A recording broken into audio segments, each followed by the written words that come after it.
Bismillah ar-Rahman ar-Rahim. Hello everyone and welcome back to the channel. Welcome to another stream. We've been pumping out these streams, ladies and gentlemen.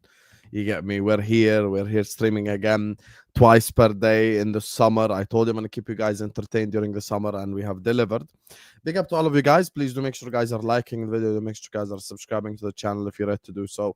We're currently on 55.7k, trying to hit 55.8, and of course 56,000 subscribers. Make sure you guys are slapping the like button. Make sure you guys are subscribing to the channel right here, right now, and keep getting involved in the chat. Keep letting us know your opinion.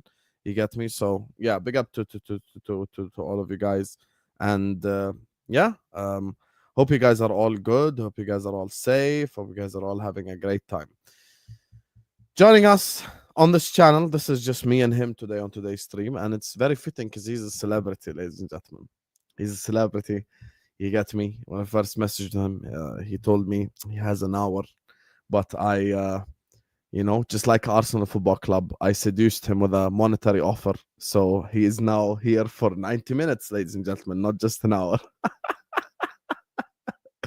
The man, the myth, the legend, the ginger fraud is back on the channel. How you doing, Potsy, mate? Yeah, I'm good, bro. Love the intro, man. And if I'm a celebrity, I don't know what you are, bro, because you're flying, mate. So, yeah, big up to you. Big up to everybody that's here. Make sure you're liking. Make sure you're subscribing. Let's get Husam up to 60K. And if you can come and show me some love, because I'm close to 50 as well. So, yeah, only a couple of thousand away now, I think it is, or something crazy like that. So, yeah, man, it's great to see that you're smashing it. And you've got a lot to talk about with Liverpool. Liverpool having a brilliant window, which is really frustrating, but good for you. And we're here to talk about it, man. So big up to you, bro. We will speak about it just now. Big up to all of you guys locked in as well. Please do make sure guys are liking the video. Make sure guys are subscribing to the channel if you're ready to do so. Dan's channel is in the description. Football's 12th man. Doesn't take you anything. Just click view more and you're going to find this channel and go give him a subscribe as well. I was on his channel as well 2 weeks ago. So go check out that episode too. So big up to all of you guys. We're going to enjoy today's stream. Before I read the first two super chats and start the stream off, I'll let you guys decide in the chat. Do you want us to start with Liverpool or start with Arsenal? It's up to you. So I want one-word answers in the chat. No life stories, no paragraphs, no 3-page essay. Just tell me Liverpool, Arsenal. Whichever club we see more in the chat, we'll start with. So let's go. Big up to Becca. Thank you so much. My Georgian brother. He says, hello, brother. I think Liverpool had the perfect transfer window. But with Ekitike, as Fabrizio just posted, 90 million euros, a guy who last 2 seasons, 4 goals and then 4 goals. I don't get it. Weird stuff usually done by Chelsea. And then Becca comes back and says, updated per David Ornstein, it's 95 million euros. It's too much. First of all, let's convert this to pounds because I don't like the use of euros. So that's 82 million pounds total package. Number one, that's not a lot of money considering how the market is nowadays. With all due respect, Elanga went for 55 million pounds. So like, let's be serious. The likes of Madueke joined Arsenal for 50 million pounds. So in my opinion, 82 total package with like I think it was 10 million euros add-on, so it's like probably 70 plus 10 or something. So that ain't that bad really if you look at it. And listen, my club hasn't spent money in a while. Stop pocket watching, Becca. You spent 1.5 billion. Let me get my window where I spent a lot of money. Allow me to spend money, Becca. You get without pocket watching, you fraud. Let me live just one time. Let me just spend money once. You've spent 1.5 billion and you're coming to me. You get me with this type of stuff. Big up to you, though. Appreciate you. Big up to me that says, some of our fans are just never happy, are they? We don't spend, they moan about it. Now that we do spend, it's too much. Like, what do you guys want? See, at least I'm not that type of guy. You see, like I'm at least an honest man. You see, I ask for my club to spend more money, and then when my club spends more money, I praise us for spending more money. Like I'm not out there going like, oh yeah, that's too much money, by the way. No, it's not too much money. No, it's not. I like the player as well, so I'm a fan of the guy, and I wanted him from the start of the window. Look, most of you guys in the chat have said Liverpool, so we will start with Liverpool Football Club. Big up to all of you guys. Do get the likes up now and go subscribe to Dan's channel as well. And let's just get this party started. And look, the guys do know my opinion on Liverpool Football Club, so let me get your opinion on Liverpool Football Club. Obviously, so far this transfer window, the signing of Florian Wirtz, the signing of Gyokeres, Frimpong. What do you think of the current Liverpool situation? Talk to me. So I'll get the horrible stuff out of the way first. I think the Diogo Jota stuff, I don't want to keep going on about it. But I think that completely and utterly threw everybody in football. And as much as I can appreciate that Liverpool fans were hurt by this, I don't think it was just Liverpool fans. I think every football fan in the world was affected by that. It was a horrific morning. You know, I couldn't do any live streams and stuff. I just couldn't do anything, really, if I'm honest with you. So I think that's put a huge blow on what was a very exciting start to the window for Liverpool. And although I do believe that Liverpool needed a number 9, it will certainly be interesting to see what they do with that now. I love the fact that they are continuing to pay money to the family, and I think that's classy from Liverpool. But I also love the fact that the shirt number stuff as well. So I think that kind of put a bit of a blow into what was a real incredible start to your transfer window. I'm not saying it makes it now a really bad rating, because that would not be fair, but I do believe that there's absolutely I need to mention that at the start. Liverpool were ahead of the game already, because they had a huge advantage, in my opinion, on any other club, because they had already signed Madueke, who I think is an exceptional goalkeeper, by the way, and one that I think will take over from Alisson, whether it be this season or next. So I think the goalkeeper situation at Liverpool is probably one of the strongest, and I think it probably already was when you had Kelleher as backup. And I think, if I'm honest with you, Sam, Brentford have an unbelievable signing there. No one's really spoken about. That's an exceptional goalkeeper for that amount of money. And I know Brentford are losing players and have lost their manager, but I think they've made one of the best signings, one of probably the most shrewd bit of business, if I'm honest. When you look at the fact that Chelsea and Manchester United and other teams looking at goalkeepers, Newcastle, I think he could have done a job for all 3 of those clubs. I've got to be honest with you. So I think goalkeeper, you're looking strong. The Trent Alexander-Arnold stuff was a bit of a blow, if I'm honest with you, but I think people have got over that now, because you've managed to bring in fullbacks very quickly that actually may not be able to link up to the likes of Trent and Robertson, of kind of that sort of 2018 to 2022 Liverpool side, but certainly very exciting fullbacks, like very exciting in my opinion. I think Jeremy Frimpong has been fantastic over at Bayer Leverkusen going forward, but I actually think, might be an unpopular opinion with Liverpool fans, but I think he can probably defend better than Trent can from what I've seen as well. So when I look at the left-hand side, Gyokeres, brother, I wanted this guy. And I know we don't need another left-back, and Arsenal fans cry when you talk about left-backs, but I'm a big fan, bruv. I think this Premier League has seen a lot of good fullbacks in its time, and I look at Gyokeres and I see the raw talent and the ability going forward. He looks very exciting. He's a bit of a head case, bit of a nutter, but I kind of like that. I kind of like the fact he's got a little bit of a bite in him and a little bit of that kind of shithousery, and I quite like that. I think you've got an excellent player there who's clearly going to be an upgrade on Robertson and Tsimikas. So you started off well, and I thought, Liverpool, maybe FSG have woken up. Maybe Edwards has come back and said, look, we mean business again. And then it just kept going. And I see Florian Wirtz, and I thought, nah, because I genuinely believed he was going to stay in Germany. I genuinely thought Liverpool were the ones that he wouldn't have gone to. I'm glad he didn't go to Manchester City. I'll add that caveat in there, because I can't stand them. But at the same time, I think it's really good for you guys to have one over of them. For him to say, nah, I don't fancy going to Man City, or I fancy going to Liverpool, is incredible for you as a fan base to say that they would rather go there. So that's going to be a player you love already for just doing that alone. I don't think people have spoken about this enough. I think this is easily the best signing of the window so far. Easily. I don't think anyone comes close to this one for me. I think Florian Wirtz is one of the, if not the best attacking midfielders in the world. I truly do believe that. I believe he's better than Musiala. I know a lot of people will think that's an unpopular opinion, but I truly do. And, I hope that things go well with Musiala, because it's a horrific injury. But I do believe that Florian Wirtz will be a better player when we come to the end of both of their careers. I truly believe that it will have more about his game. And then it feels like it's kind of drying up, but it's kind of not, because you're still looking at attacking players. And you're also looking at outgoings from what I believe. Harvey Elliott looking to leave. Darwin Nunez looking to leave. Obviously, Luis Diaz wanted as well, we believe. If you was to get rid of those 3, I think you'd probably get some decent money for all 3 of them, if I'm honest. I don't think you're going to be looking at just getting rid of them for 15 million like we're trying to do with some of our bums. So I think you've got a real good chance now of getting 2 or 3 players gone that could bring in some serious money. And I'm praying now that it's Ekitike and not Isak. Some people think both. Some people think both and Rodrygo. Some people think Liverpool are playing FIFA and they've got 400 or 500 million to spend. Maybe they have. I have no idea. I hope you haven't. Because if you do sign Isak, I think it's done. I think it's back to back.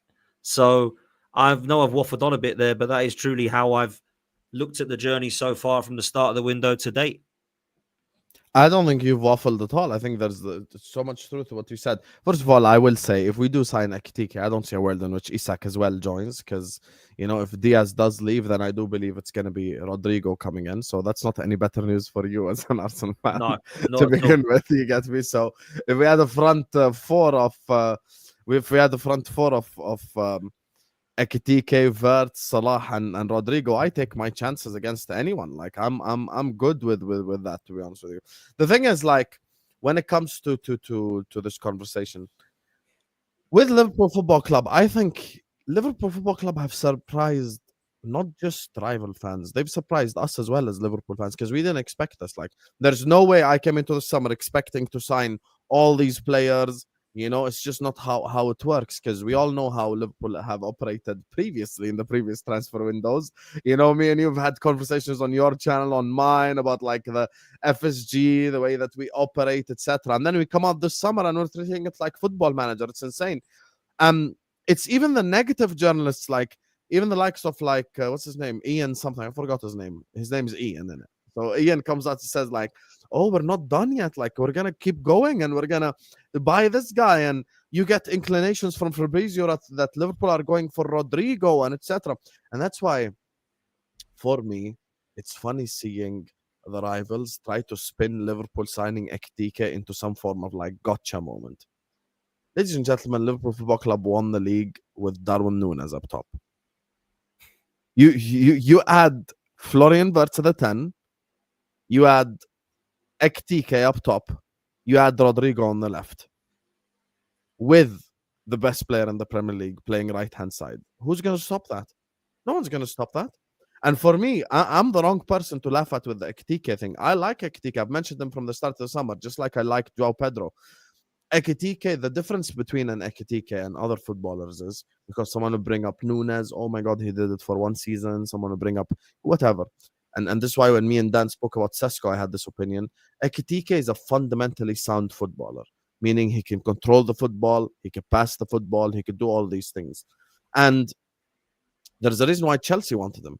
Like, Chelsea are a club that were looking for someone who has those capabilities, and they went and they signed João Pedro. Maybe perhaps Ekitike told them no. And it was just what's expected. We tried for Isak.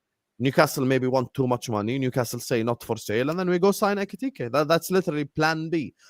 And we've seen before so many times how plan B worked out better than plan A. Jota, God rest his soul, of course. Dan, beautiful what Dan said about Jota. Jota was plan B to Timo Werner. Do I need to say anything, or has it like everyone gets it already? So plan Bs sometimes are better than plan As, and at the end of the day, Isak is a fantastic footballer. He's unbelievable.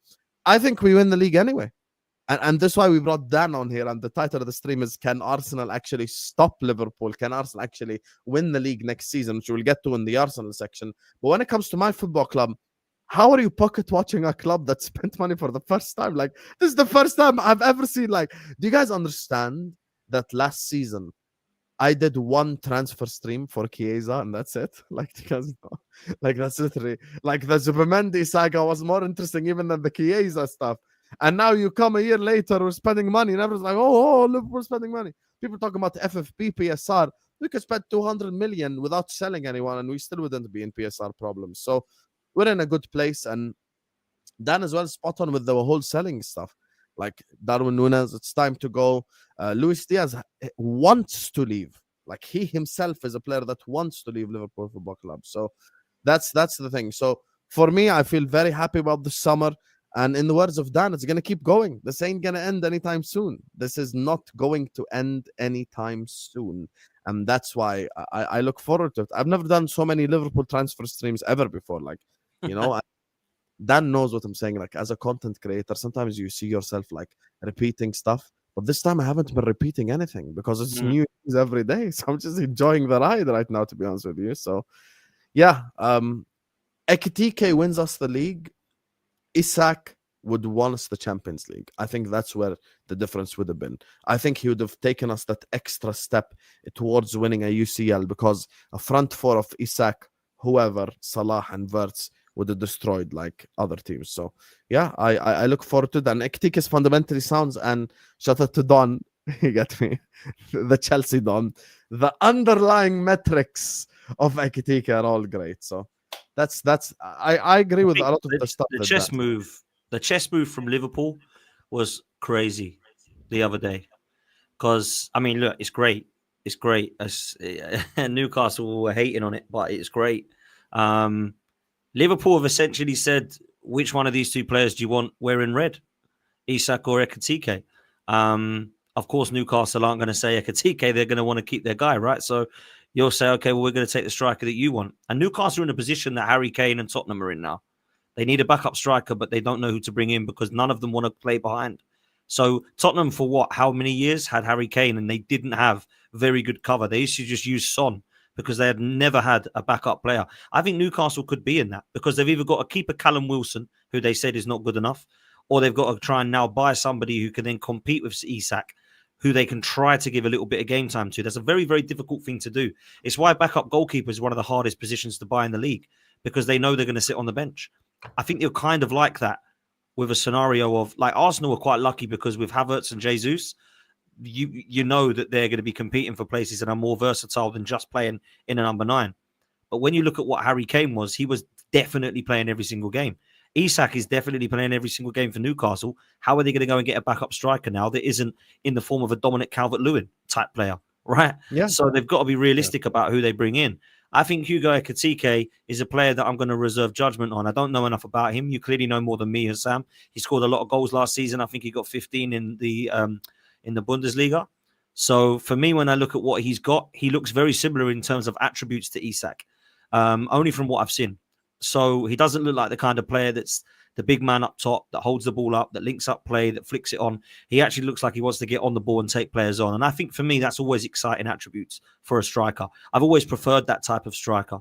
Over the years, Arsenal have actually had those types of striker. There's only really been a handful where you could say perhaps they didn't, with Adebayor's, Olivier Giroud's, maybe the Kai Havertz of this world. We've normally gone for a Thierry Henry, Robin Van Persie type striker, Aubameyang, that all got on the ball and drove and shot and scored. And I think for me, that's what Ekitike will be.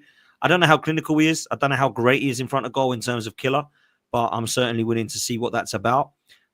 There's a reason I want you to. You're saying Liverpool had the chess move, not Newcastle, right? Why do you think that? Explain it to me. So Liverpool have now, they're basically put in their, you know what I mean by a chess move, yeah? So like checkmate. Yeah. So they're now making Newcastle make a decision by saying, you either give us Isak or we're going to take the striker you want. So Liverpool have basically shafted Newcastle. And I know Newcastle fans don't like that, but you've got to hand it to Liverpool because it's clever. And I think the comments today, I know people are saying Isak's not going to go to Liverpool, and I really hope that's true because I'll absolutely cry and die inside if it happens. However, I will say this. Eddie Howe's not talking too good today about Isak. I don't know if you I saw his comments. I think it's stupid. Do you think Liverpool could do the madness and sign both? Yeah, I do, yeah.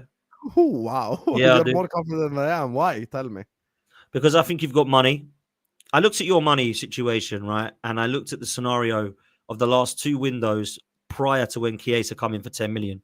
You spent 300 million in those 2 seasons. That means you've got 300 million to spend in this window because you didn't do anything last window, right? If you spend that 300 million and you sell who you're going to sell, that means you've got enough to go all out for one more big player. Now, I do, granted, think it will be one of Isak or Rodrygo. I don't think you're going to go and get both of them. I think that would be an absolute madness if that was to happen. I think everyone would be stunned and shocked, even Liverpool fans themselves, right? But I think you're going to buy a left winger and a striker. And I think it is going to be, well, Newcastle fans will want it to be, Liverpool fans will want it to be Isak and Rodrygo, right? But there is a chance it could be Ekitike and Gordon. So I think Liverpool needs to be understanding of that. At the same time, I think either would be good enough. In terms of you obviously want Isak and Rodrygo. But I think if you got Gordon and Ekitike, you wouldn't be sitting there going, well, we ain't winning nothing. I think you would know No, that I you've think got we a win great the league chance even still. with Gordon and Ekitike. We I would win the league. agree. So Yeah. I think for me, there's still excitement for Liverpool. I just got a feeling that this Isak stuff isn't finished. I've always had that feeling, if I'm honest with you. I think what it is for Sam, it's on the player now. It's got nothing to do with Liverpool or Newcastle now. For now, it will have potentially in the next few weeks. But right now, you don't need to do anything but just let Isak decide. And for him to say, and I think it's crazy from Eddie Howe, by the way, and I like Eddie Howe, for him to come out and say, I left Isak out for his situation at the moment, you're basically telling the world that he's unsettled. You're basically saying his head's not right. He's not ready to play with us at the moment. He's been unsettled by the movement of the Saudi links and the Liverpool links. You can't say that. You can make it up and say, oh, at the moment he's feeling something. They could still speculate, but at least you haven't threw your kind of cover by saying, yeah, this guy's head's gone. His head's turned. Because that's what you're basically saying by I have to leave him out. Because otherwise it would be, yeah, no, there's no problems. It's nothing like that. He's just got a knock. He felt something in training. He wasn't quite ready, so I didn't want to risk him because he's a massively important player for us. That's what you say. None of this like, oh, yeah, well, we think he might, be a little bit unsettled by this. Because that's what he's saying, in other words. We're not stupid. So I think he's looked at the Liverpool situation and I think he's thought, I fancy it, man. You're striking while the iron's hot. He's not going to get a chance next season to potentially play with both Salah and Van Dijk at their top level. He's got an opportunity to go and play with Wirtz. He's looking at your signings of Gyokeres and Frimpong. Why would he not be for this? And I understand Newcastle fans cry about it and get excited. I'll get very hyperventilate, as I call them. They're all hyperventilating in the chat about Isak. I mean, they do it in my chat as well. They did it for a whole season with me when Arsenal were linked with him, by the way. And I like Newcastle. I do. I really like their club. But some of their fans have been unbelievable in the last couple of weeks. I've actually had to block a whole load of them from my stream because they're coming in and just giving a load of hate to me and Errol and yourself and other Liverpool fans. And I'm like, hang on a minute, we're just appreciating your striker, bro. That's all we're doing. We think we're just reporting the news. Like we're reporting what's happening. There's information that Isak might be on the move. I'm talking about it.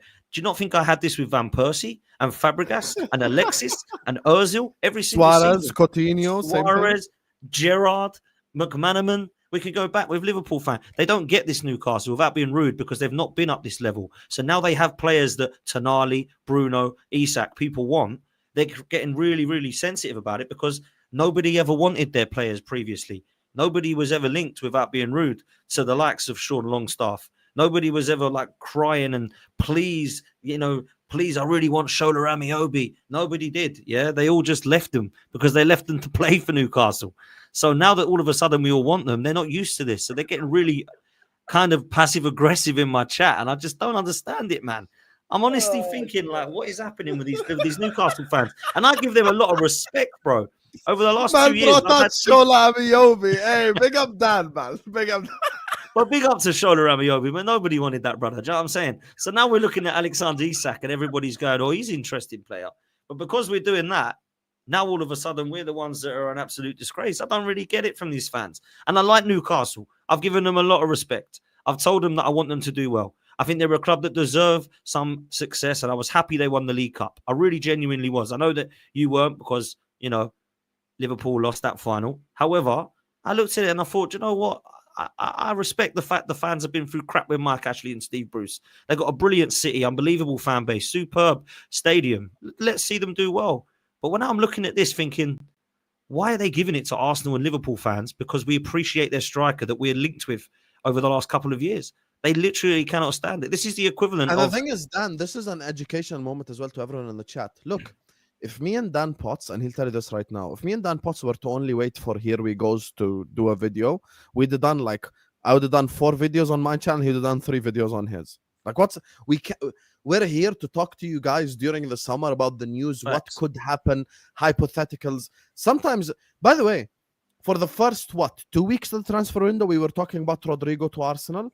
All of a sudden, 2 weeks later, it's Rodrygo to Liverpool. We can only speak about news and what's going to happen. When Ornstein comes out and says Isak to Liverpool, what's myself and Dan supposed to say? Nothing about it. Just sit back and go like, this might happen. Maybe it will happen. Thank you for watching, like and subscribe. Bye-bye. That's not how content works. You have to speak. You have to address things. You have to Give your opinions. Hey, Husam, what do you think if you sign Isak? Hey, Dan Potts, what do you think if Isak joins Liverpool? Is the league over? Is it done? Like, can we even blame And Arteta? also, Blah, blah, and blah. also, you know what? What do you think about Eze? I can't say anything because a Crystal Palace player. He's a Crystal Palace player. I'm not going to say anything. I don't want to upset them. Come on, man. Come on, man. I'm going to say I want him. So look, and it's not all Newcastle fans. It's harsh for me to say all these Newcastle because it's not all of them, right? Because people can say it's all the Arsenal fans that cry, and it's not. But when you look at it, there is a section of the fan base that are very sensitive about this, and I appreciate they don't want their player to go. That's not a crazy statement. Of course, they want him to stay. He's one of the best strikers in the league, right? So I get it. There's just, for me, something in the back of my mind, bruv, that I believe you ain't done on this. Like, I would not rule this out. You coming in for a bid here. And first of all, I'm glad you said that Liverpool did the chess move. That's because you're like finally a rival fan is saying this because you know how the chat is and you know like how certain people try to rile you up. Like they think Newcastle won this saga. Literally, we're either gonna take your player or we're gonna take your primary target. So Liverpool have won on both cases because your primary target was our plan B and a literal target for us for a real long time. Me and Dan Potts did streams together from long time ago when we were talking about the striker position. I brought up Ekitike. I brought up Ekitike on Kopish. I brought up Ekitike with Tom Little. It's a player that I really like. So it's a player that I absolutely wanted at Liverpool Football Club. And in terms of the only thing I disagree with Dan on is like low key, if we do sign Ekitike, I don't see us signing Isak now. I'm gonna be honest with you, because look, we know Diaz is gonna leave. So Diaz is headed to Bayern Munich.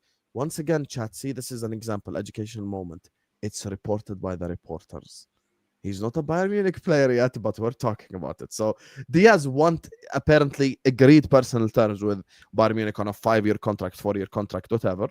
So Diaz is going to be gone. So I look at that left-wing scenario. If we do sign Isak and Ekitike, I don't see us signing Rodrygo then. That's where I would put the Rodrygo thing in the bag. Then maybe the left-wing option might be like a backup level, like a Malik Fofana or something like that. But would I care? Absolutely not. You bring me Isak and Ekitike. Brother, this is just a madness. Like, this is actually insanity. And if Liverpool sign Isak and Ekitike in the same summer, it's not even a chess move anymore. This is like domino. This is like domino. Just slap it on the table. You know, like let's have it right. It's bad news. It's bad news for rivals anyway. And I say rivals, I mean teams that are looking to go into a title race next season, right? Which I hope Arsenal are one of those. I look at the scenario of Liverpool this season, and I think you're either going to end up with Isak and Rodrygo, which I think is unlikely, Ekitike and Gordon, which I think potentially could be more likely. But actually, when you look at the favourites right now, your favourites to probably get Ekitike and Rodrygo. So it might be like, oh, relax, they've not got Isak. But I'm not happy you're getting Ekitike and Rodrygo. That's not like, wow, because they're an upgrade. They're an upgrade on Diaz and Nunez. Don't tell me they're not.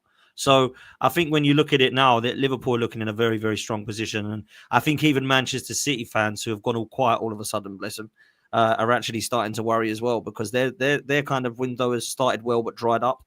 And right now, Arsenal are kind of looking to catch them up if we can finally get this Gyokeres and co over the line, which we'll come to in a bit. But Liverpool are certainly favourites at the moment. And I think you've had the best window by quite some distance at the moment in the Premier League. So, yeah, man, it's going to be a long way to go, though. A lot can happen, a lot can change. But right now, as we speak, Liverpool are looking good, man. I'm so glad Dan mentioned that, by the way, for all the rival fans that are celebrating this Ekitike signing. You want to know what Ekitike signing does? Us signing Ekitike increases our likeliness of signing Rodrygo, by the way. People need to keep this in mind. Like, yes, you might have like your, by the way, completely unnecessary haha moment, because once again, Liverpool won a league title with literally Darwin Núñez. So you give me Ekitike, that's an immediate improvement on what we have. Like, I know Dan doesn't like Kai Havertz, and you know, not every striker in the world is an improvement, but let's say who's an example of a striker that's better than Havertz, like who isn't maybe that amazing, or maybe still young and only has potential. João Pedro? Yeah, maybe João Pedro. If I gave like Dan and a lot of the Arsenal fans João Pedro, they would have said, okay, that's a great signing because it's better than Havertz. Of course, you want your Gyokeres, etc. But the thing with the Ekitike signing is, if Ekitike now joins Liverpool Football Club and Diaz leaves Liverpool Football Club, we all know Núñez is gone anyway. So this means that Liverpool have a heightened chance of signing Rodrygo. And I did tell you guys on the Friday show, and then later on it came out during the day. Our plan B for Rodrygo is Anthony Gordon. Now, I don't want Anthony Gordon. This is a signing that I would not like us to make. I'd rather us sign Rodrygo, Barcola, Leao, someone of that level, someone of that caliber, because I really like those three players. And I believe they're a crystal clear improvement on Diaz. Do I think Anthony Gordon is a crystal clear improvement on Diaz? Probably not, at this moment in time, at least. However, the good thing for me as a Liverpool fan is I believe we win the league in all scenarios. So if we sign Ekitike and Gordon, I believe we win the league. If we sign Ekitike and Rodrygo, we win the league. Ekitike, the thing that I think where it would make a difference is when you sign someone of the caliber of Rodrygo or of the caliber of Isak, it gives you a better chance of winning the Champions League. Because let's not forget, when I was doing streams on Dan's channel like 3-4 months ago, when we were during the season, he kept asking about Mo's contract and Virgil's contract. Guess what? They both extended. So Mo isn't going to suddenly disappear. I agree with so many of you guys in the chat. If you say Mo's not going to score 29 again, I agree. But that doesn't mean he's going to score 9 goals. Like, he's going to go from 29 to 21. Those 18 assists might be maybe 19 assists, maybe 17, 16, so God bless. It's not going to be that bad of a drop off where he goes from 29 goals and the best player in the league to all of a sudden scoring 9. It ain't gonna be that bad, and he's still a Liverpool player. So look, Chelsea wanted the guy, Liverpool wanted him. He was a target. He was looked at as the long-term Isak replacement, and the proof of this is the following. I showed you guys a tweet from January of 2022 where Newcastle wanted Ekitike. So this is the thing. So this is not a new thing. Like Newcastle being interested in Ekitike, this ain't a new thing. This is a great thing. So look, I really like this summer for us, and hopefully we keep going. Hopefully we keep going in the right direction as well, because it's important. It's important for us to keep strengthening, and that's Do you think something. It's a lot of money though, Husam? Do you think it's a lot of money? No. And the reason why I don't say the reason I say that is money, because Gyokeres, we're looking at getting him for about 60 odd million, right? And obviously, Hugo Ekitike is going to be like, I don't know how much they're talking about, 75 or in pounds 70. 70. In pounds 70, yeah. Yeah, so in pounds it's 55 for Gyokeres. So I think when you've got a proven gunman in the Portuguese league, I appreciate it's not the Bundesliga, but the reason I didn't want Sesko is because he scored 2 goals less than Ekitike. Mm-hmm. So when I look at it, I think it could be a lot of money.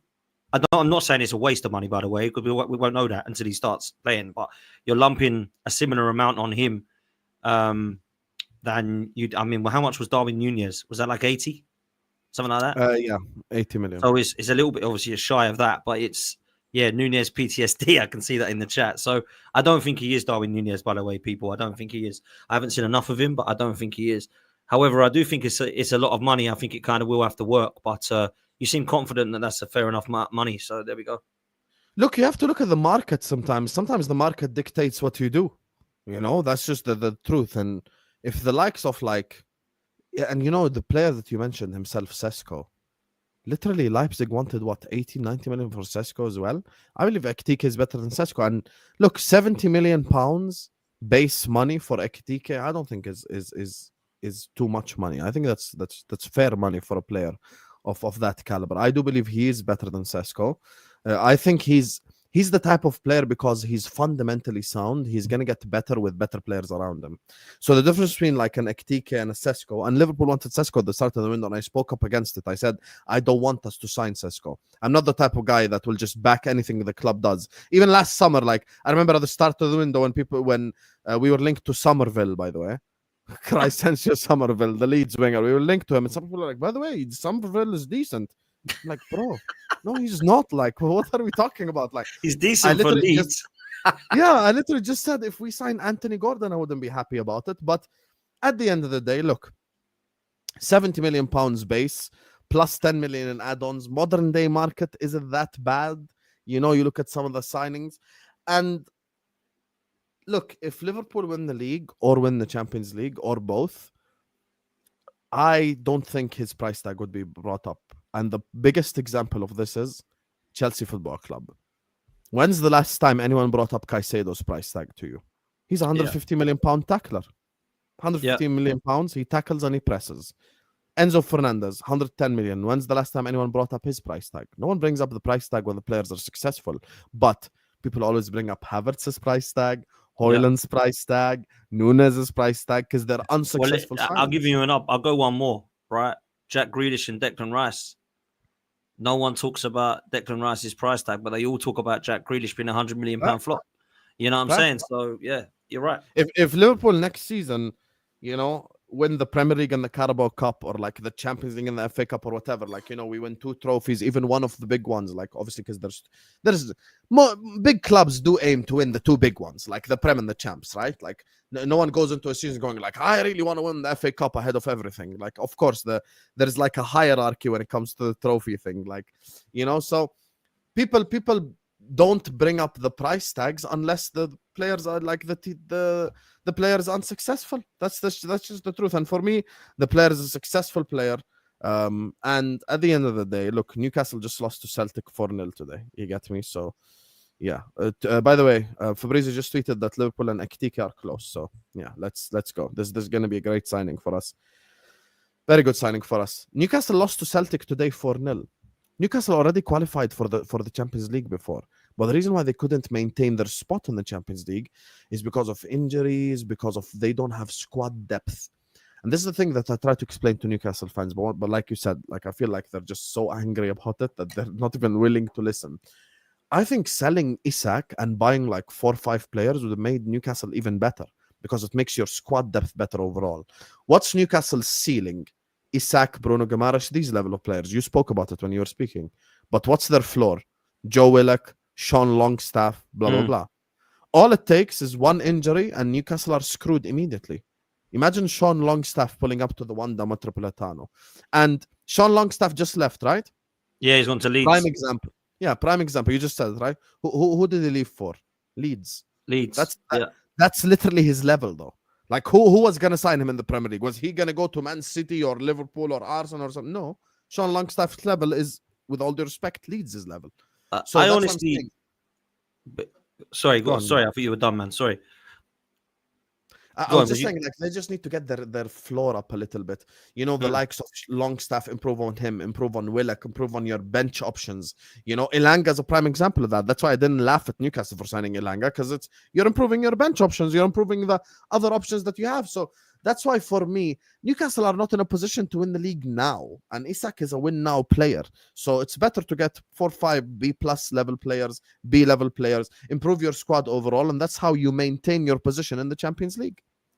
Look, I think with Newcastle, I overrated what their summer was going to be like. I wasn't scared of Newcastle because I didn't think they'd win the league, but I thought they could genuinely go to the next level if they was to keep their best players, if they was to go and get a Kudus or a Buemo, if they was to look to go and get a proper centre-half like Madueke, if they're going to look to go and get a proper goalkeeper, maybe they go and mad and get that guy from Lille that everybody wants, Chevalier, whatever his name is. They go and actually bring in a proper couple of first teamers that allows their squad and bench to now become stronger. And the 4 or 5 they bring in and replace, those 4 or 5 then go to the bench and they can actually go for a title push, maybe get to February, March and still have a chance, go all out to try and win a trophy again and compete in all 4 competitions. I think Newcastle, if I'm honest, have held so many L's already. It's quite scary. Now, I'm not shitting on them, Sam, because I do like them. However, I just think it's been such a bad summer for them so far. They've brought in Elanga, who I still think is overpriced, in my opinion. And I'm not going to say Madueke isn't. We'll come to that. Trust me, he is. I think that's a mad amount of money to bring on a player that I don't actually know is going to take them to the next level. But I think they needed a player like that. Obviously, every single other player they've gone for, they've lost out to. João Pedro, he went to Chelsea. Obviously, Hugo Ekitike, he's gone to Liverpool. They were in for Kudus and Mbeumo. They both went to Manchester United and Tottenham. Mark Gare, he doesn't look like he's going to Newcastle. They wanted him for ages last season. They're looking at James Trafford. He now looks like he's going back to Manchester City. They've pretty much lost out on all of the players they've linked with. Not only that, they've obviously got a load of squad players problems at the moment. We've just spoken about injuries. They have all of the Isak and Liverpool rumours, the Isak and Saudi rumours. Their managers come out and said, what the hell? And they've just got thrashed to Celtic 4-0. That has got to be one of the most depressing few weeks of a football fan as it comes. Now, I'm not saying it's all doom and gloom and they can't pick themselves up from this, because of course they can, man. It's early. Nothing's happened yet. But it ain't looking good when everybody is picking other clubs over you. When you're picking Manchester United and Tottenham over Newcastle, it makes you wonder what the hell's going on. Because as much as I appreciate Newcastle want to be the big boys, that is rather embarrassing when you would go to a club that's finished 17th, albeit has won a trophy, Manchester United, who's finished 15th, and Newcastle, who've got Champions League football, richest club in the world, look like they've got a great future, and they're going, nah, thanks, because I just think all their players are going to leave soon. Or, no thanks, because they can pay me more and I like that project more, whatever it be. I'm shocked by it, because I thought Newcastle, I said to people, Newcastle are going to be a problem. No, they won't. I said, I think they will. I was wrong. They ain't going to be a problem if this carries on. Because trust me, it's absolutely mad. It really is. Yeah, that's what I was telling you. I think they just need to improve their floor, though. Like, that's the problem. We all know Bruno Guimaraes is a guy. Like, listen. Yeah, unbelievable player. Like, you don't need a smart ass on YouTube to tell you this, chat. Everyone knows Bruno's a good player. Guimaraes, that is, not the rat from Man United. Everyone knows that Tonali is a good player. Everyone knows that. Like, we know this. Isak is world class. We know these things. Botman's a good defender. But it's the players around that Newcastle need to improve. So that's what I'm saying. And the problem is, and like Dan Potts just touched on it, like they started off the window doing the right thing, actually, Newcastle, which is, let's go for Mbeumo. Premier League proven scores goals. Mbeumo like, nope, I'm going to go to Man United. Let's go for Liam Delap. Nope, I'm going to go to Chelsea. They attempted the smart things, like buy Premier League proven players, but they're just rejecting Newcastle at this moment in time. So time will tell. Time will tell. Anyway, guys, you guys are all laughing at Ekitike's price tag. You all have worse like rate conversion rate than Ekitike himself. Let's get the likes up, chat. Imagine this, Dan Potts. We got 1,700 people in here. We're not even at 500 likes yet. Big up. Have some big up. shame. 1,700 is great. Big up to all of you. But hit the like button, please. Come on, man. Like, It's come free. on. It's free. We ain't asking you for money. We ain't asking you for nothing. You get me? Just get the likes up. Close the live chat. Like the video. Subscribe to the channel and go subscribe to Football's 12th Man. It's in the description. Just subscribe to my channel, subscribe to Dan's channel. You get me? We're 50 subscribers away from 55.8k. I know there's 50 frauds watching right now that haven't subscribed, so just subscribe. You get me? And like the video as well. Let's get the likes up. Big up to you. Make sure you guys subscribe to TK as well.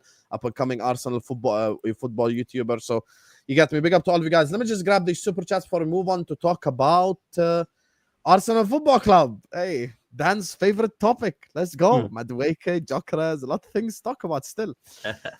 Big up to my guy, Becca. Again, thank you so much, Becca. I appreciate you. He says, big win to you. I love this guy in League Honor. Only to rational Arsenal fans. I like them. But good news, Gyokeres deal, I swear it can collapse. His father was broken in tears. What's this about? Is there something I'm unaware of? Yeah, so there's a delay in the add-ons, and there's still no agreement on the add-ons. So everything else is basically agreed. He wants to come. Arsenal want the player. And Sporting still aren't playing ball, and Arsenal aren't budging. One of them's going to have to play chicken and lose, because we're going to have to either get this guy or drop this guy. And I honestly believe it's nothing to worry about. Nothing from my sources are telling me that it's going to go mad. But some people are suggesting it could collapse because there's just no agreement. Doesn't look like he's on the plane for the preseason tour, which is frustrating because we wanted to get our striker across the line. Arteta was one who come out and said that. To not get this done now is crazy. For me, we've gone and lumped money on Chelsea players in the last couple of seasons without having any negotiation whatsoever. But when it comes to the player we actually want in terms of a priority, it seems to be taking a long time. We're talking about £2.53 million here, by the way. We're not talking about 10, 15. So that's why I don't think it will collapse, because we've clearly got the money. We're just trying to be, for whatever reason, really tight asses about it. Be careful, it. they're calling you negative in the chat now. Be careful. Be careful. Oh, they will. They will call me negative. I get enough negative of that. Potsy. Negative. He's moaning again. He's crying again. He's moaning again. He wanted Gyokeres, and he's still not happy. Well, I haven't got Gyokeres yet, so that's why I'm still not happy. Yeah. We'll speak about it now, and I promise you, Becca, you're gonna get your answer now in the Arsenal section. But Dan as well knows that sometimes it's refreshing to hear a rival speak about your football club as well. It gives a, not when it's Wolfie and shit, but like anyone besides Wolfie, because he'll just gaslight. Big up Wolfie, you get me? I know he ain't watching. You get me?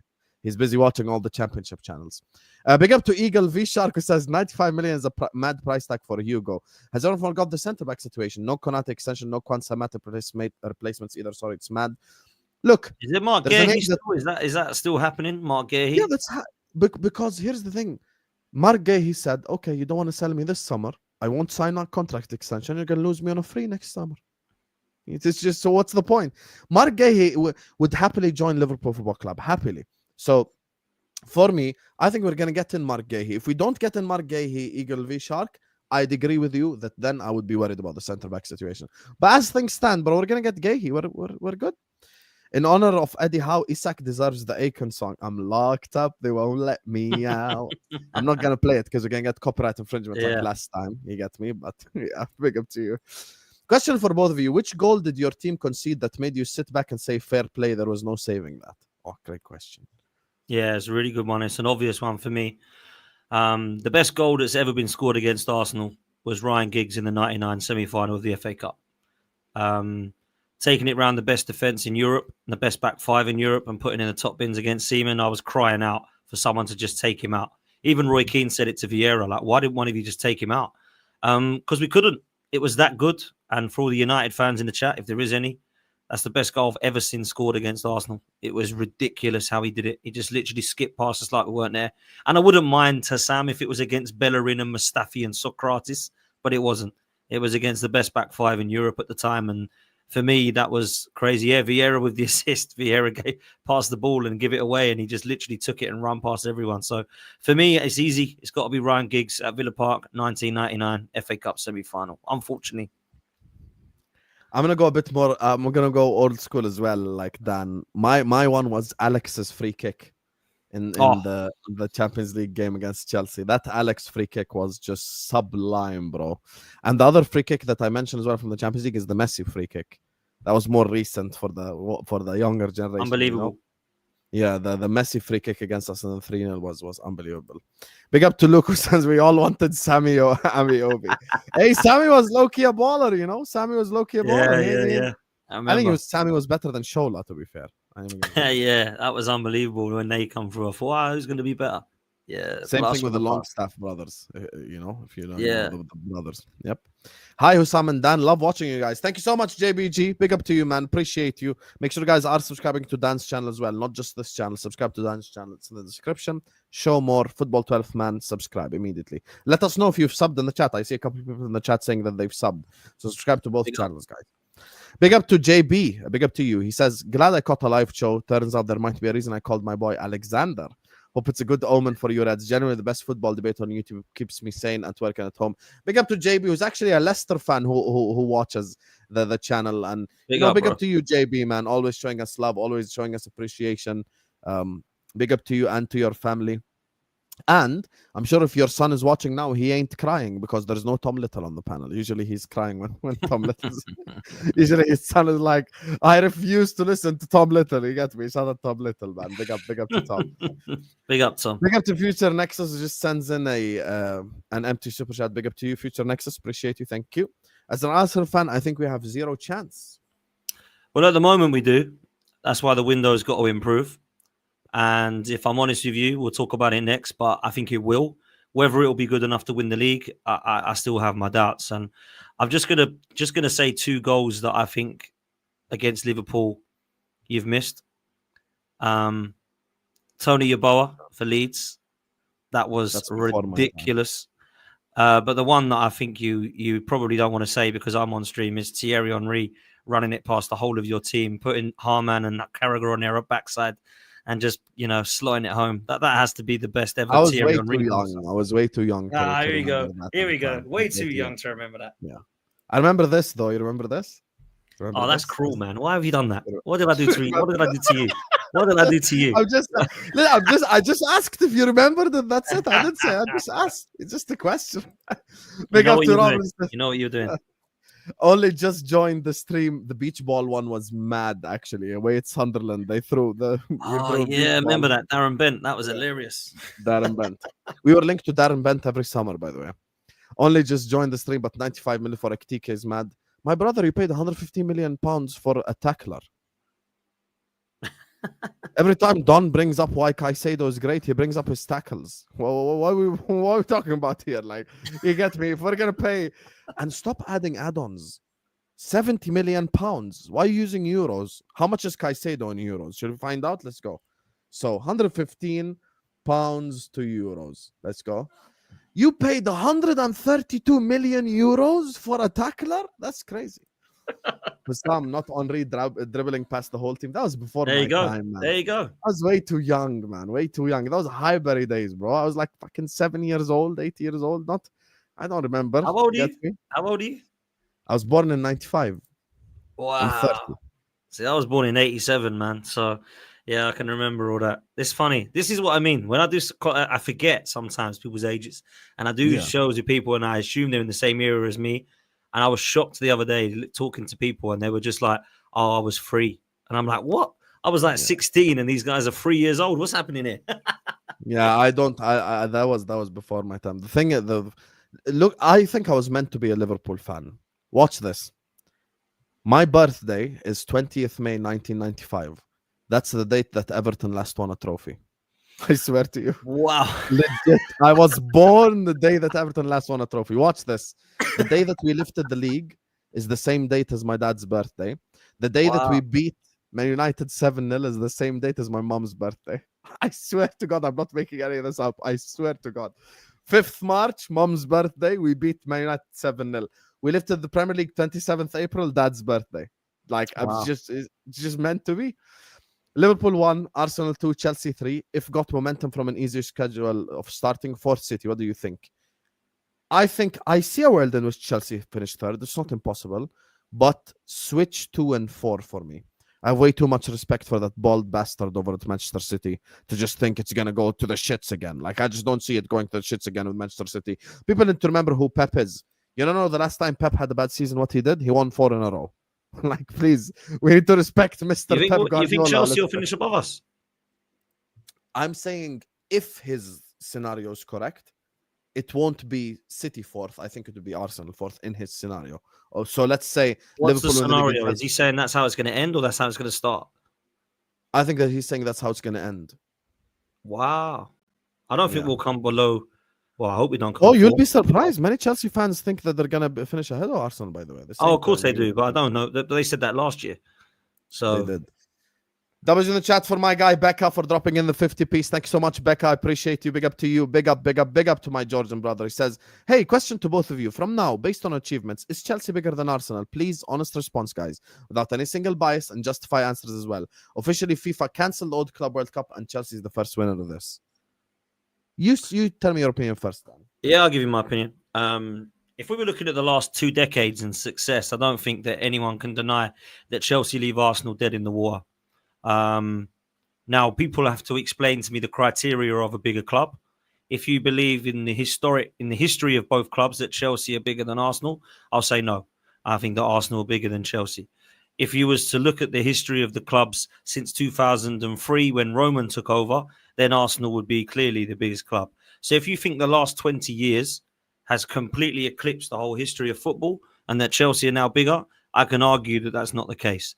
Because if you look at being a big club and you look at the criteria as global fan base, stadium, history, heritage, trophies, we can equal them or beat them on every single one of those criteria. So I don't really think you can say Chelsea are bigger. I don't care if people think they are, by the way. It's just my opinion. Personally, I believe that it's hell of a close. I don't think it's obvious. I don't think one is bigger than the other by quite some distance.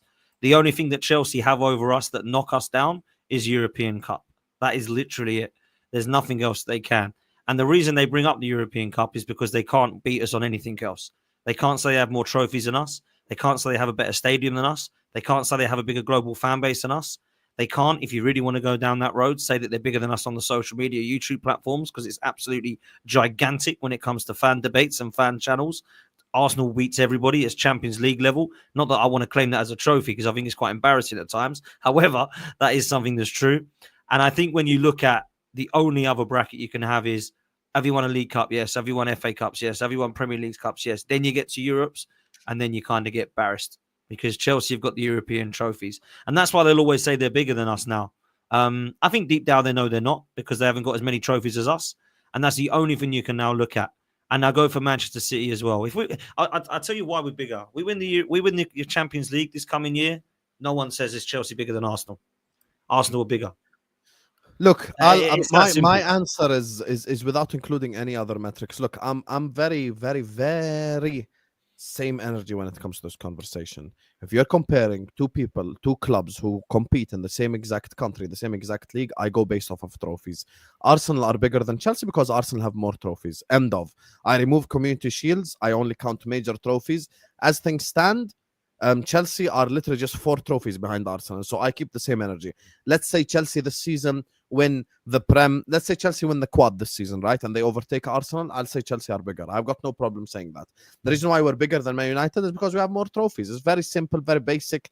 You get me? I'm not any of these, like, there's no need to overcomplicate shit because, you know, like Liverpool and Man United, someone bring up, you know, fans and stuff like this, and who has more fans and who has more. Yeah, but if you ask a United fan right now, would you trade 100 million fans for one UCL? They don't say yes. So for me, it's all about the trophies.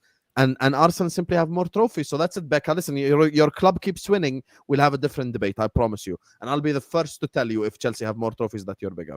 You think we get centre-back, left wing instead of Isak? Yes. I think we could get Rodrygo, Gyokeres, and Ekitike and call it a day. And actually, that would be an elite transfer window. That would be an all-timer, the best in our lifetime, certainly. Anyway, listen, big up to all of you guys. Make sure you guys are slapping the like button. Make sure you guys are subscribing. 1,700, almost 1,800 people in the building. Let's get the likes up. Go subscribe to Dan's channel. Subscribe to my channel. And the time has come, ladies and gentlemen, for the Arsenal section. Hey, let's go. We're going to be talking about Arsenal. We're going to be talking about Gyokeres. We're going to be talking about this whole Arsenal situation with Arteta. Because the title of the stream is, can Arsenal stop Liverpool? Does Gyokeres help get you over the line? And Potsy, I want to get your opinion on Arsenal generally and in this transfer window as well. Sure. So I think Arsenal have done business that has strengthened their squad, but I don't think that it's done anything but other than keep it as a replacement or come in to give some squad depth. That's literally all I've seen so far. Now, I don't mind bringing in squad players. I think you have to when players leave. Where I'm kind of confused and have a few question marks is some of these players that are coming in were either no better than what we got rid of, or they haven't replaced the first team. They've just got better backup as a substitute. So that's where I have a kind of confusion at the moment. Now, it's not over yet, and there's still a long way to go. Kepa, he's coming in to be a replacement for Neto. Is he an upgrade? Yeah, maybe. I'm not going to say he's not, but it's not one that excites me. I don't think he's going to play much. You need a backup goalkeeper. I'm not going to lose sleep over that one. That's not really something to get too angry or excited about for me. Christian Norgard coming in is the Brentford captain. He's been quite reliable. He's been fairly good for them. It's not one that excites me, but it's one that comes in and replaces Jorginho. Now, I don't actually think he's better than Jorginho. I think Jorginho's done a hell of a lot more in the game than Christian Norgard, and he's only a year older than him when you look at it. But I actually don't believe that it's a bad signing. I don't look at it and go, what the hell? Like, he's got a shambles of a player, right? He's coming in as a squad player, no more. Zubamendi, your favourite player, he's come in as a starter. And if I'm honest, he definitely does bring something different to our midfield. I don't know that he's better than Thomas Partey here, Sam. I've got to be realistic with you. I think Thomas Partey is one of the most underrated in terms of his position. And I think that when he was fit, Arsenal were a completely different team. I think everyone could see that. Zubamendi, however, is being tipped to be a very, very good signing. And a lot of people believe that he's gone completely under the radar because of the Florian Wirtz signings, the striker signings, the other signings Chelsea, City and Liverpool have made. Because this one was dragged out for the majority of the summer, people are like, meh, Zubamendi, we know, boring, old news. I think he's a very good player. I do. And I think that he will be very interesting to the balance of our midfield in that 6 role because of his passing ability.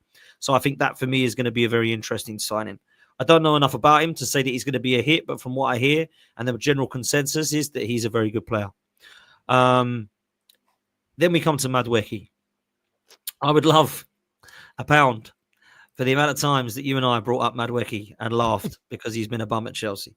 However, I can't do that much more because it wouldn't be fair. And it wouldn't be fair for me to do that without him kicking the ball in an Arsenal shirt. I can tell you what I think of Madueke at Chelsea, if you want. And I can tell you what I thought about Kai Havertz at Chelsea. And I can tell you what I thought about Willian at Chelsea.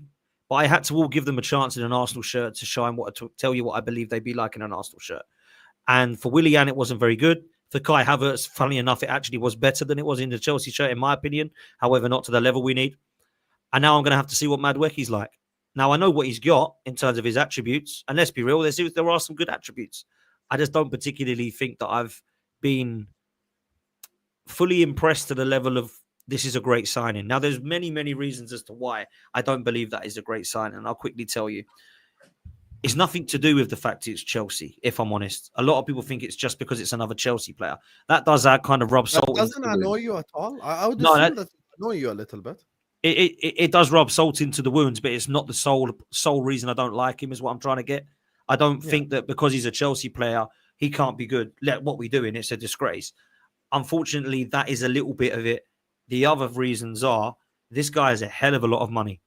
I think 52 million for Madueke is crazy. I've got to be honest. I don't think that's anywhere near the level of what the player is. At 28 million pounds, he was bought from PSV. He's come in and not been able to break into the first team, and we've near on doubled that money and given it to Chelsea. Now, that does rub salt into the wounds because we're giving them money to go and improve their squad. We're buying a player that can't get into the Chelsea side, so why do we think he's going to start for Arsenal? We've overpaid for him. And the thing that really winds me up is something that hasn't happened yet. Is this going to prevent us doing other business elsewhere? That's the biggest damning part for me. Because if it doesn't, no problem. We've got Madueke. He was a backup for Chelsea. He's going to be a backup for Arsenal. He's not going to play ahead of Bukayo Saka. He's going to sit on the bench. And if Saka needs a rest, he's going to come on. Fine by me. Overpaid for him, but if you've got the money, it ain't my money. Crack on. Do what you want. You've strengthened the squad. Doesn't matter how much you paid for him. And I don't know that we're going to be saying that, Husam, at the end of it. So the Madueke one is a bit of a mad one for me. I've got to be honest. And then the other links are all links at the moment. Before we go to the other links, there are certain articles that are mentioning that Madueke could be the starting left winger. Okay, yeah, let me touch on this. And I know you've done streams as well with Lee when he's mentioned, like, he believes that Arsenal are not the type of club to pay 50 million for a backup. So that's people's logic. Like, do you see a world in which, of course, it's not what you would want, but I'm saying, like, do you think that's what the club can do, like Madueke left wing? So would I play him on the left wing? Absolutely, hell no. However, would Mikel Arteta? I think he would, And I'll tell you why I think he might, right? The reason he might is because he played Kai Havertz in the attacking 8 and put him as a 9. He brought Marino as an attacking 8 and put him as the 9. He put Thomas Partey at right back, bought a £50 million centre back and played him at right back. Now, some of those things were right and some of those things worked out. Some of the things have not worked out. He's tried to go all out for a Fabi Vieira. He's tried to put Declan Rice as a 6 and put him now as an 8. He's done a hell of a lot of things that I was like, I didn't see that coming. Maybe he looks at the stats of Madueke. He said something very, very interesting yesterday when he said, the reason I like this player is because I've seen his stats in the Premier League and they are phenomenal. Now, I don't really look at stats in the Premier League because Mustafi was better than Van Dijk one year, right? So it doesn't mean anything to me statistically, yeah? And that's true, by the way. Back in 2020... I know the year you're talking about where he had like more tackles and stuff, yep. Unbelievable. Yep. So I don't look at stats and who did what, Madueke was second to Salah in... Okay, who do you want, Salah or Madueke? Like, I don't look at all this crap for me, yeah? So I don't go on stats. I go with the eye test. The eye test says to me that Madueke is quite good on one-on-ones, but his end product is pretty poor. He also proves to me that he can beat his man, but he doesn't really have the decision-making correct in the final third for me, from what I can see. Now, that is very little, and I haven't seen much of him on the left, and apparently against Liverpool and Manchester United, he was one of their best players on the left wing. Maybe Mikel Arteta has seen that and thinks he's a better left winger than Martinelli and Trossard. But I personally... Do you think that's a possible outcome for you? Is 100%. I think it's possible. I don't think it will happen. If he's the starting left winger, I don't know what you're going to do. Like in that first game... You know what we're going to do. You know what we're going to do, bro. What we're going to do is we're going to have to win the league with him on the left. Otherwise, our manager's got to get sacked. That is quite simple. So I don't know how anyone can believe that is what will be happening, but it wouldn't surprise me. Now, I truly do believe that we will go all out for another winger, and I do believe it will probably be Eze. I want it to be Eze and Rodrygo, but I think we're like in a bit of a dream scenario there. A little bit scenario like you, where you said, you think it might be Ekitike or Isak. I'm a little bit like that with Rodrygo or Eze. And I do feel like we need both because I think both are needed. Ethan Nwaneri signing is very interesting now, though, because obviously he's going to want game time. And it doesn't look like, with Madueke and Saka, Ødegaard and Ethan, and potentially Martinelli and Eze, that it might be that there isn't a room for a Rodrygo, right? So I feel like that could be more realistic. And I really want him, and I'll end by saying this, Sam, on Madueke. I really want him to be brilliant for Arsenal, right, now that he's here. And I think I'm one of those people who wants to reserve judgment until he starts to play a few games for Arsenal. I think that's fair. I won't do one of two things. I won't go the complete opposite. Let's get behind him. He's not that bad. He's quality. I ain't going to do that. But I'm certainly not going to go in his DMs and start slating him and slagging him off and abusing him, because that is just ridiculous, in my opinion, right? Yeah. It is not Noni Madueke's fault that he is an Arsenal player. It is not Noni Madueke's fault that we spent £52 million on him. Just like it's not Havertz's fault that we put him on $290 a week and paid $65 million for him. So when we come for these players, I don't get it. I just don't understand that. You can have a good disliking for a player and you can question their ability. That's fine. That's part of your opinion. Critique them. Don't abuse them and send them messages and all this crap. You know, we've sprayed a load of stuff over the murals saying Arteta's I'll see you next Tuesday because he signed Noni Madueke and all this. This is an extreme reaction to a signing, I've got to be honest. Now, this is the section of the fan base I don't quite get with Arsenal. Yeah, so for me now, I think that he's come out and said, I energize from that. I thrive off that. I want to prove people wrong. Cool. I hope he does. I hope that he gives Saka a right run for his money in terms of goals and assists this season. I absolutely love that. The problem is Sterling said the same thing last summer as well. You're going to see the best of me, etc. Like, yeah. Well, look, he's got to say that, hasn't he? He can't come out and say, "I know they're right. I'm a bum." He's got to come out and say, "I'm going to prove them wrong." So I like that. But for me, I think it's a madness, and I hope he does well, man. But all the rest of it at the moment is links, bro, for Arsenal, and we can't seem to get any of them announced. Obviously, some people are saying that the whole Eze thing, they don't even see that happening now. Like, that's why I asked you about the Madueke situation, because some people truly believe that he's going to be the starting left winger and say that that's it now. We're going to sign Madueke, Gyokeres, and call it a day, because you improved your squad depth in terms of like Kepa, Mosquera, Zubimendi, Norgard. By the way, I agree with Dan Potts on Norgard. Even I made a video on it. I said it's a smart signing. Look, 9 million, who gives a shit? Like, it's just a backup player. He's going to come in the cup games and stuff. No need to overreact. Kepa, I disagree. I think Kepa's a shit keeper, in my opinion. So I just don't rate Kepa at all. But Zubimendi is a very, very good player. I've never changed my opinion on him. I still think he's a very good player, but he does have an enemy forever. But the Madueke thing, I think the reason I think I know why people are pissed off at Madueke. It's a collection of things, because it's another Chelsea player. 4 of the 6 forwards that Arteta have signed are all Chelsea players. That's actually ridiculous. That's genuinely ridiculous. So that alone is a reason to be pissed off. And the second thing is, and you brought it up, is price tag. Johan Bakayoko just went to Leipzig for like 24 million. Crazy. If he truly is a backup, Johan Bakayoko, in my opinion, has a higher ceiling than Madueke. He could be even better than him. Yes, he's not Premier League experience, but if you're talking about a backup player, like 24 million, 25 million is good enough for someone who's backup, to be honest with you. I agree. So, I agree. I think as well the Chelsea thing is frustrating, because there's been 7 seasons and we bought 6 players that are Chelsea every single season out of those 7, right? So that is a part of it. And when I sort of said it's not the Chelsea thing, it is the Chelsea thing, but it's not just that, was what I was supposed to say. Yeah, I think my frustration lies as well is that the Chelsea players that we have bought have all become very poor, but I knew they were going to be, because they were rejects really when they were at Chelsea. It's not like we went and bought, the likes of Cole Palmer and Caicedo here. We're bringing in the players that can't get into their first side. And I find that frustrating. We're using Chelsea backups that aren't good enough as Arsenal backups and wondering why they're not good enough. That for me is just clueless and deluded. So when Chelsea can look at them buying Giroud and winning trophies and Ashley Cole, and we're looking at trying to get Willian across the line and Sterling and, these guys, that is a frustrating thing. And I think just lastly on Madueke, you mentioned that you don't think we'll do any other business, or some are saying that we might not do any other business.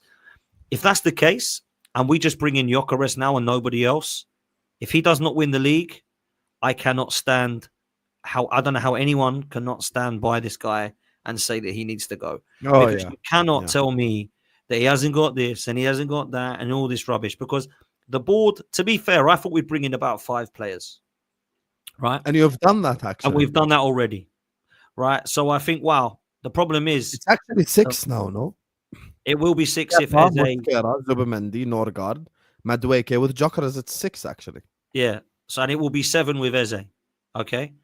And 8 with Rodrygo if the dream is real, which I don't think it is. So I think for me, when you look at that, I never expected that to be there. So they've brought in 7 more players for him. No excuses, man. You go win that league, that Champions League, or you go and challenge, go deep competitions and bring back a trophy. Otherwise, it's bye-bye. And I know people I'll take it disagree. a step further. I'll take it a step further than you. And I'll be completely honest. Listen, there are Arsenal fans that come to me and go like, Husam, why have you turned on us? Like, you backed us for 2 years in a row. I haven't turned on Arsenal, the football club, because my feeling towards Arsenal hasn't changed. Like, I don't hate Arsenal. Arsenal don't hate Liverpool, like, whatever. It's the first time that we were good in the same season in my whole lifetime anyway. So there's no reason to hate Arsenal. I hate Chelsea. I don't hate Arsenal from London because of the Benitez Mourinho wars. If you go back to history, the problem is, I backed Arsenal to win the league 2 years in a row. And 2 years in a row, Arsenal didn't deliver. What, you want me to go like for the third year? Yes, Arsenal gonna win the league, guys. Yeah. Like, I cannot do this, bro. How many times, like, I backed the losing horse twice. You want me to back it the third time? I ain't gonna do that. That's number one. The second thing is as well with this situation, I'll take it a step further. At this moment in time, if I'm an Arsenal fan, I don't care if Arsenal sign DJB, Kenny Ken, Igal, and the crew that Dan Potts invites every Tuesday. Make sure to check out that show, one of the best shows on YouTube. You get me? Even if they sign them, they still have to win. Like, the problem is with Arteta is he's completely run out of excuses. At this moment in time, no one cares. He could sign Eze, he could sign Mateta, he could sign Ismail Assar. No one cares who Arsenal sign. Arteta has to deliver. And he has to deliver, in my opinion, a Champions League or a Premier League, because the thought process was, if City fall off, we're going to be there. Random bald Dutch guy comes in, wins the league. First ever Dutch manager to win the Premier League to begin with. Year before that, couldn't beat Aston Villa at home, lose it by two points. Year before that, the Saliba injury. And I actually backed Arsenal like 2 seasons ago. There's videos of me saying, I think Arsenal would have won the league if Saliba didn't get injured. I've said that already before. I said Arsenal were unlucky to not win the league, but you can't tell me unlucky, and then the year after come back and say unlucky. At this moment in time, with all due respect, I think there is zero excuses. Arsenal must deliver. And the proof of this is, all it's going to take is one game. Are you going to Old Trafford away? I'm not going, no.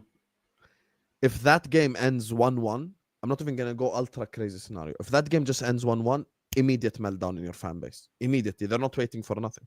They're going to direct him meltdown. And I'm not even talking about, like, because, like, let's say Liganer and Igal, right? Completely two different extremes. 20% of the fan base are Arteta in, 20% are Arteta out. I'm talking about the 60% in the middle. Even they're going to turn. Even they're gonna have a meltdown, like, from the beginning. They're not gonna wait. I'll be honest with you. No, facts. Look, you're right, and this is why I wanted this business done really soon, because we have, alongside Manchester United, the statistically again the hardest 6 games.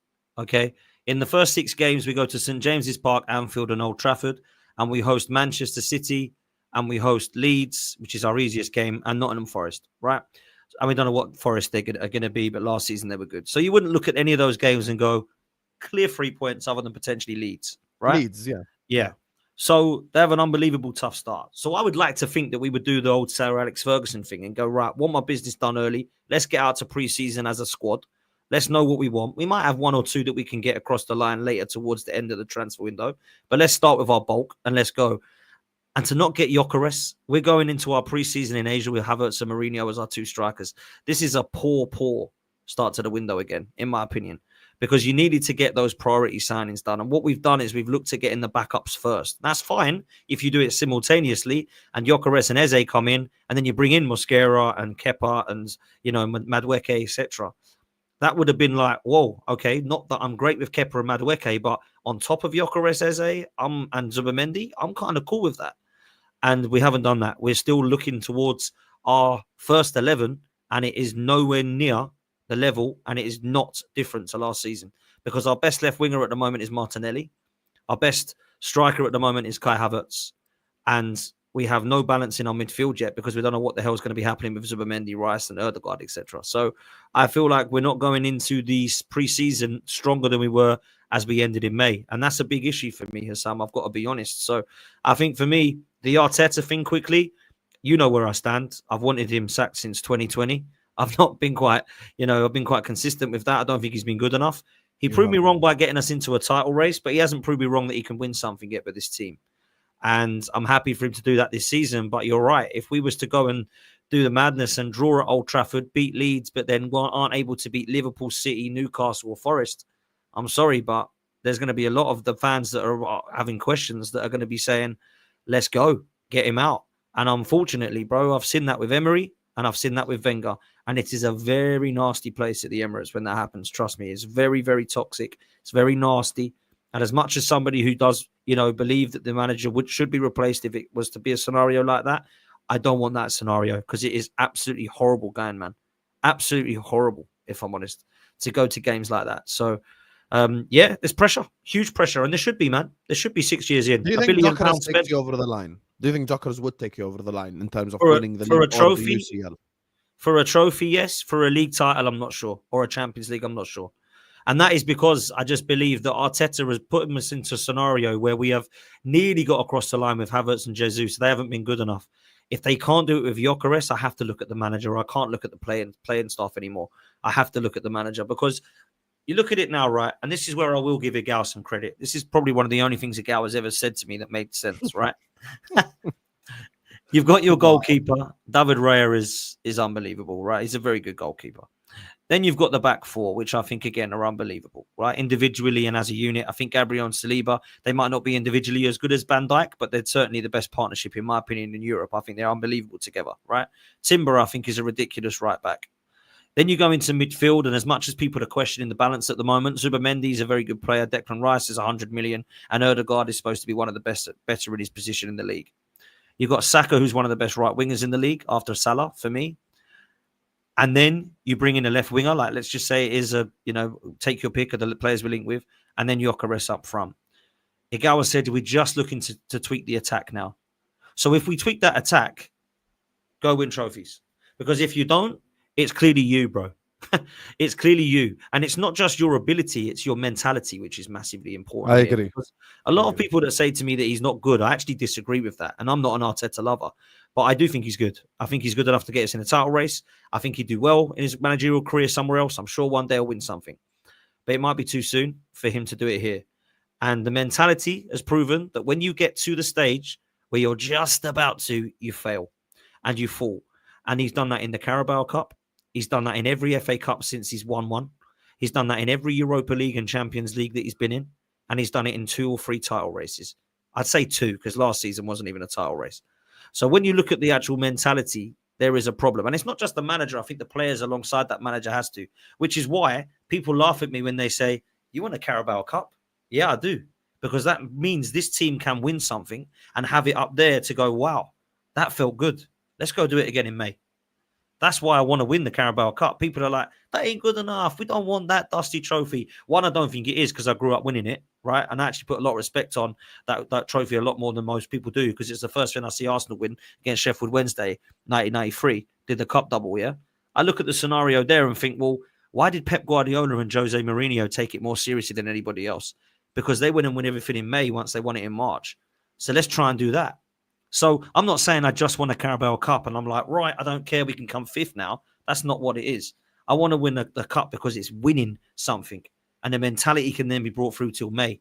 So for me, that's why I want those trophies. And I think he has to get us across the line, Husam. I think a lot of the Arsenal fan base know now. For either side, when will you be like, you'll back the man and say he can do it? And what's your cutoff point? Like at what moment in time are you going to say, get him out this season? Like if what happens? I'm giving him till May in both scenarios. So he gets the whole of this season for me. And he lifts something in May, he stays. He doesn't lift anything, he goes. It really is quite black and white for me. Some people say, but what if he gets to a final and he fails at the final? Gone. Can't get across the line. There's no more of this. Oh, he got to a Champions League final. But he didn't win it though, did he? Yeah. Di Matteo won it and got sacked. Avram Grant was a penalty kick away and got sacked. These managers got sacked because they couldn't get them across the line. And I know it's brutal and it's ruthless, but it's football. Are you telling me that you wouldn't believe that Luis Enrique could do a better job at Arsenal, that Carlo Ancelotti could, that potentially somebody like Hansi Flick, or maybe even Antonio Conte, people might be spitting their name out at their mouth. These people can all get us across the line because they've got a CV that says, I win. So I'm sorry, man. Like I don't think that is unfair anymore. I think if it was his first season in the Arsenal, I don't think it's unfair now. I think it's some people who are calling for Arteta now even I think it's fair. Well, there we go. And I'm one of those. Yeah. But he hasn't gone. So what am I supposed to do? Just not go to the games anymore because I've got a manager I don't rate? No, I've got to try and see what it is. But I've got to put pressure on my club to say, look, we can't carry on like this. Like Thierry Henry was absolutely right. There's a tall building. How tall is this building going to carry on going then before we actually say, right, it's time to pull the plug? Yeah. Because I can't believe there are people. Did you see the Arsenal fans turning on Henry when he criticized Arteta, calling him jealous and all sorts of things? Please, this is Hey. so this is the section I can't understand of this fan base of mine. Yikes. You cannot tell me that a winner of Thierry Henry, an invincible, a legend, probably the best player that's ever played for the club, or at least one of them, is saying he's done a good job. When's he going to win?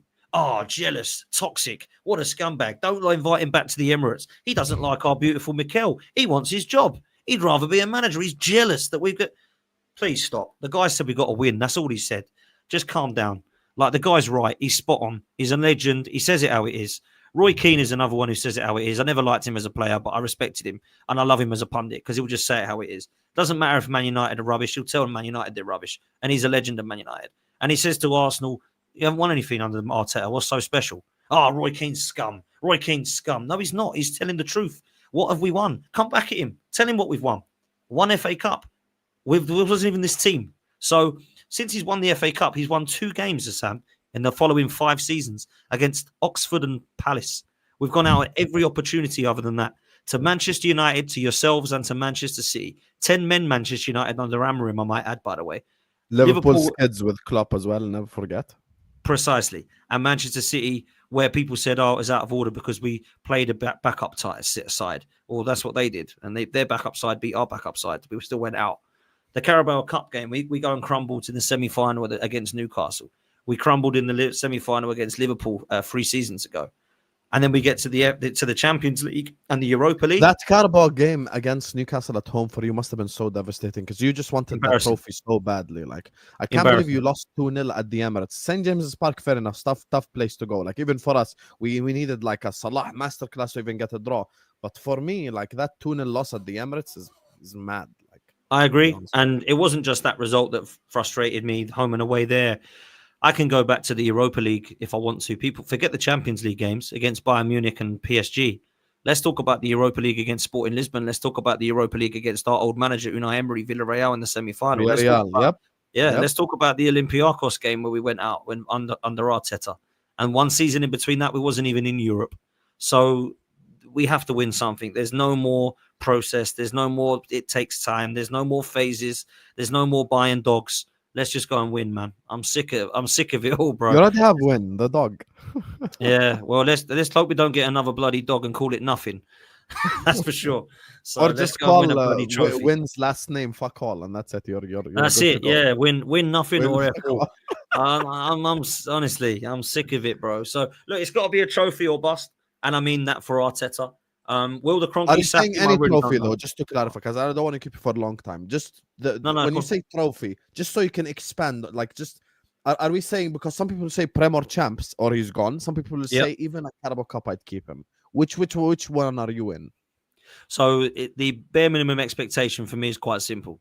He has to be in the title race until the end, and I'm talking he has to take us to the wire, not drop out in March. And he has to win a trophy. I don't care if that's the Carabao Cup, the FA Cup. Obviously, I have my order of priority, right? I want to win the Champions League. If it's not the Champions League, I want to win the Premier League. And then if it was one of the domestic cups, I'd rather the FA Cup because I love it. It's my cup. I've won it 14 times. And if not, then the Carabao Cup. And as long as he's gone and taken Liverpool City, whoever the hell it is that wins the league, to the last game or last couple of games, and he wins that trophy, I'm saying, cool. He's proved he can win with his team. He gets another season for me. Just for me. You're being very fair and objective about this, by the way. You're not even saying anything crazy. I'll be honest with you. If I was in your place, I'd probably be more like towards like Lee's side, like just completely have had enough. But what you're saying is fair. You know, win something and challenge for the league and keep it stable because at least it softens the blow a little bit. So I completely understand where you're coming from. A lot of people disagree with me though, bro. A lot of people say he's got to win the Premier League or Champions League or he's got to get sacked. So for me, if I was in your place, I'd be saying that right now as well. And that's fair. I'd be a bit harsher because it's like 3 years second in a row. Come on, like you've got to deliver. Anyway, I don't want to keep it down for too long, so let me just grab these super chats and I'm gonna end the stream. Big up to Brandon says, Husam, why didn't you play with the win the dog intro? Listen, that's more for panel shows. You get me? Dan is a massive celebrity, man. Come on, man. The guy come on, man. Doing real life streams in London and stuff. I'm a supporter of Football 12, man. I watch his content and stuff. By the way, Big up, Lawless bro. is so shit at football. Just so like, listen, chat. I'm telling you right now. Please go watch the IRL stream that he did where they went to play football. Lawless is actually shit at football, guys. It's the worst shot I've ever fucking seen in my life. Like, Oh you get what dear, I'm saying? I've never seen anyone with technique like that. Like at least me and Don didn't embarrass ourselves. At least we can control a ball and kick it.